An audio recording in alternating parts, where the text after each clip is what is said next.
Howdy! Today we're going to learn how to do a resume. A resume is a brief summary of your qualifications for a job. Many jobs will require you to do a resume, so let's get started so you will know how to create a resume when the time comes. All right, so you're going to find the instructions on Google Classroom. If you go to Classwork, you will see it located under the category of Jobs. And we're looking at creating a resume. So here it is. Let's go ahead and open this assignment up. The instructions say use the resume notes below to create a resume. Click the link for resume assignment instructions to see what you need to do. Complete all of the steps of the assignment using the resume template provided on this page. So here are the instructions. This will be the resume assignment instructions. You can see it named there.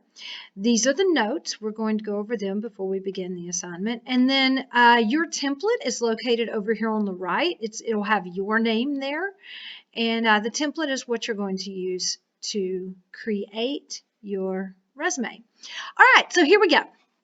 How do you do a resume? Well, the notes are here.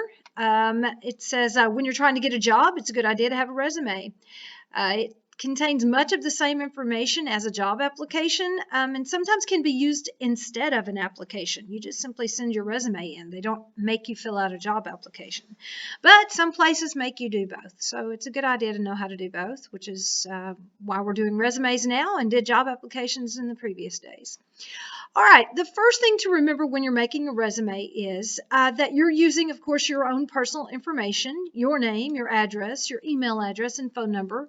These are things you're going to need to know. So if you do not currently know your mailing address and your phone number, then you definitely are going to want to know that before you begin your resume.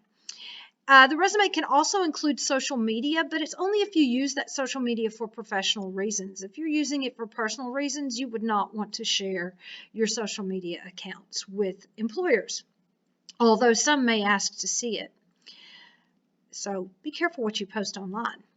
All right, so once you put in your personal information, next up is a job objective. That is, what do you want to accomplish in the job? Typically, it's a statement about how hardworking you would be in a specific job. So, for example, if I were applying for a job as a teacher, I would put my job objective would be to work hard as a teacher to motivate my students to learn, period. So it's just a brief little statement. Now, you can revise that and use it for pretty much any job. Instead of putting the word teacher there, you could put firefighter or mechanic or nurse or whatever, and change students to whatever is applicable, the customer, the patient, the whatever. All right, so that's your job objective. Next up is education. You always list the most recent education first. You want to start with the present and go to the past when you're listing your education. And when you list education, you're going to give the name and location of the school. You don't just put Elkhart High School.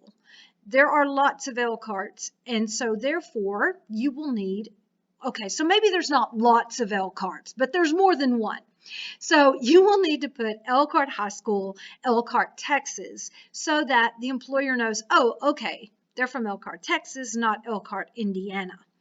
And then you put any degrees or diplomas that you might have received. Next up is work experience. As with education, you list the most recent job first.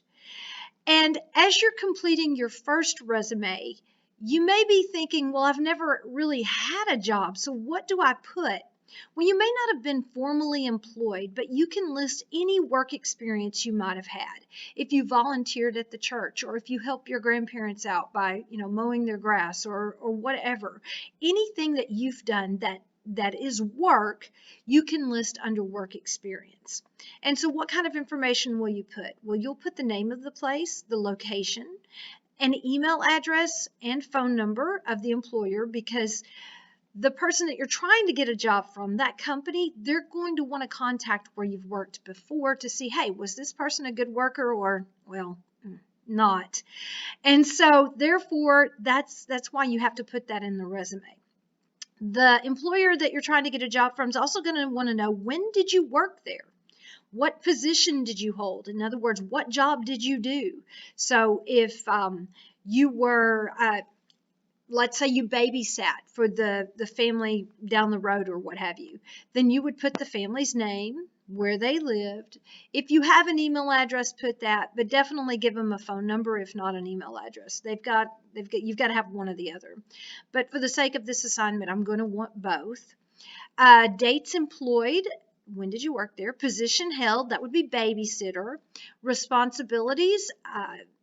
Took care of the kids, made sure they were safe, prepared meals, and cleaned up.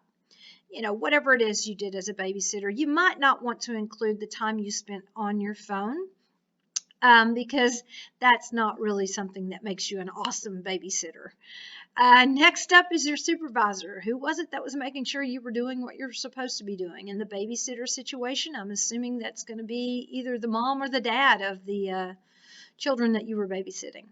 So you list all of the jobs that you've had, starting with the most recent. Then we go to special skills. You put any skills that might help you get the job. Skills that would help you get the job include, for example, computer skills, knowing a foreign language, like if you know Spanish, or any other foreign language.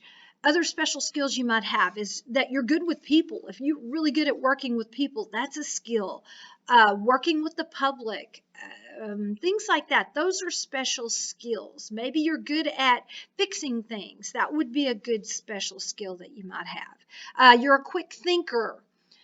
Those all would fall into that category. All right, references.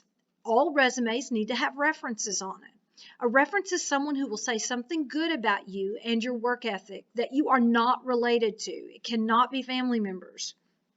You need to include a reference name, phone number, and email address. Examples of references could be your minister at church, people that you've worked for before, whoever you babysat for, or who you cut grass for. Teachers are good references. Just someone who can say something good about you and your work ethic that you are not related to. And the number one rule on the resume is it should only be 1 page in length. Nobody wants to read a book about you. So you keep the information brief. You don't use complete sentences. It's just listed. I highly recommend that you use a template found in Google Docs or on the internet to create a resume. It is much easier than trying to create one on your own. All right, so that's the rules of a resume. If I go back to the instructions here, it says open the resume template on Google Classroom under the resume assignment instructions. So here I am at Google Classroom. I'm going to click this link right here, and it's going to take me to something that looks like this. Now, what you're going to do is you're going to go down and you're going to fill in all of this information as of today. Your personal information. So where it says your name, notice that I'm highlighting it, and I'm about to change the words your name to, well, my name. All right?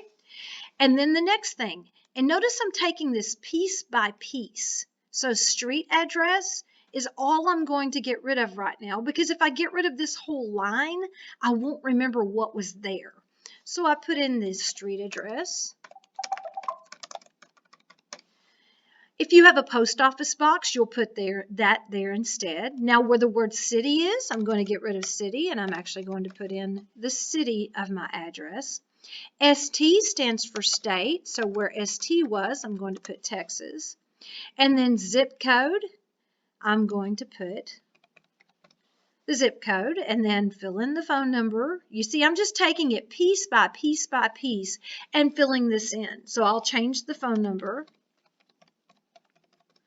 And email address, I will change that to whatever email address.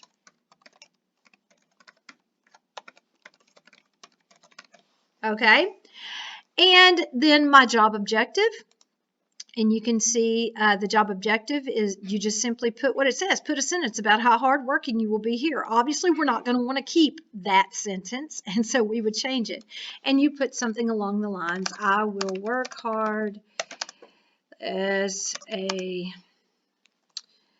I guess maybe I want to be a cashier at Walmart. You put that on your application.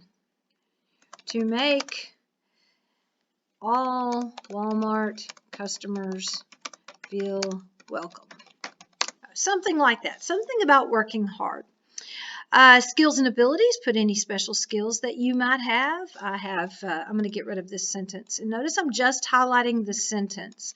So I have computer skills. I'm not going to put it a sentence. I'm just going to simply put a comma. And I'm going to put the next one. I've got people skills. People skills. I am organized. Those are some skills and abilities that I have. I'm a self-starter. Self-starter means that you don't need somebody to tell you what to do. You know what to do and you get the job done. So I'll just put those 4 skills. And then my work experience, where I've worked before. So my dates to and from. And notice the only thing I'm highlighting are the words date, to, and from. And I'm going to fill that in. So August of 1996 to present. And then my job position, my job title or position, well, let's see, I've been a teacher all those years. The name of the company, well, it's not a company, but it's a school who I work for. The location, and I take each little piece by piece. All right, and then company email address, so they want my boss's address.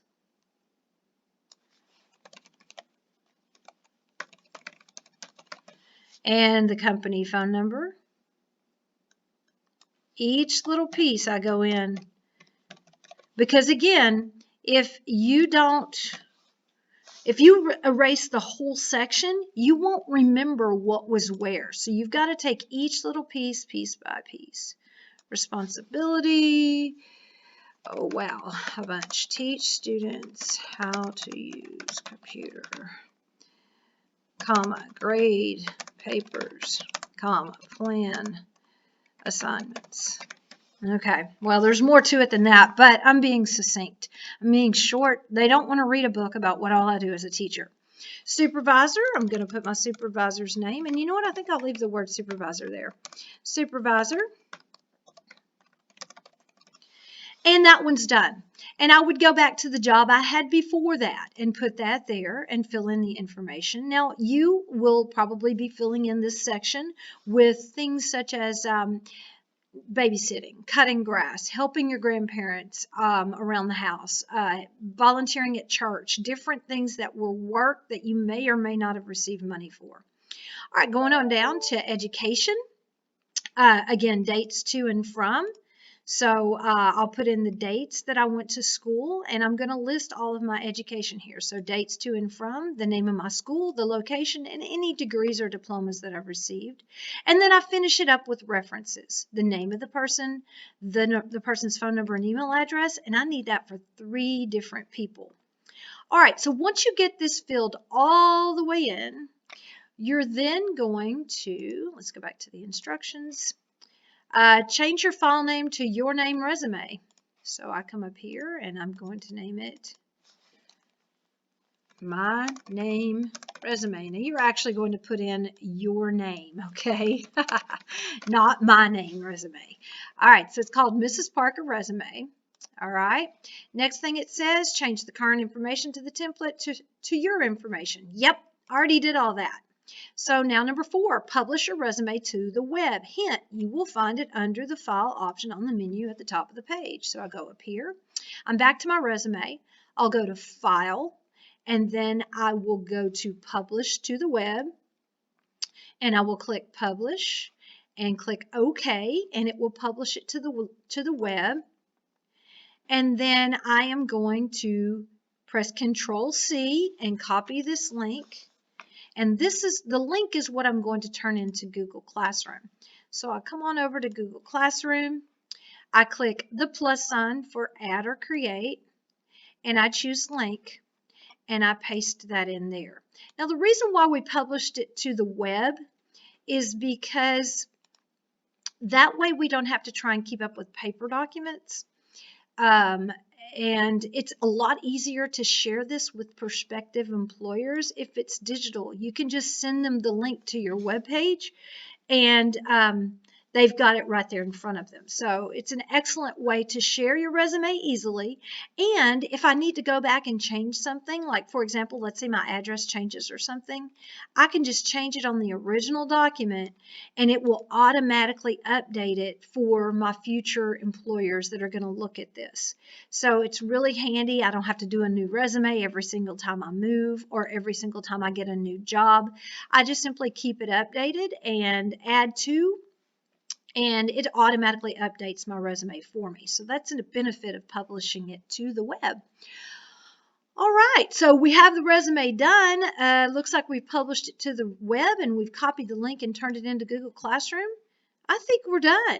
I think you know how to do a resume. If you have any questions, let me know.